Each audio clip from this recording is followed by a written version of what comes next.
नमस्कार जय जगन्नाथ कि पारे मो हाथ में गोटे पार्सल अच्छी फ्लिपकार्ट आउ या भितर अच्छी राखी। तो फ्लिपकार्ट राखी किपर अच्छी मुझे के अनबॉक्स करके देखेबी। तो निहाती भाव भिडियो टी शेष पर्यटन देखु देखिपारे एपटे मु राखी को अनबॉक्स करुच्ची। चलो तुम देखा फ्लिपकार्ट सब राखी रे कौन कौन सब आसी। तो दयाकोरी देखु भिडियो टी देखिपारे एबे मु बॉक्स टी को ओपन कर देछि। तो राखी सब कौन कौन दिखाई मैं आपको देखा। फास्ट तो आपण मैंने देखिपारे ये है राखी तापर इथि चाउल ता भितर गोटे कॉइन अच्छी ताकू दि जाइए।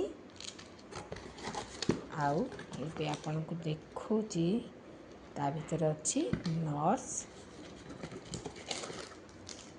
देखो। तो देखिपारे फ्लिपकार्ट सब ये जिनस सब मु रिसीव करी। दुईटी राखी अच्छी आउ गोटे कॉइन अच्छी आउ कॉइन टी है लक्ष्मी आउ गणेश कर आउ अरुआ चाउल किसी अच्छी सिंदूर अच्छी। तापरे आपण मैंने देखिपारे एठी अच्छी नर्स रो गोटे पैकेट। तो ये फ्लिपकार्ट रे बिक्री होता राखी। तो निहाती कमेंट सेक्शन में कहे आपण मानक ये अनबॉक्स टी किपरि लागिला। नमस्कार जय जगन्नाथ।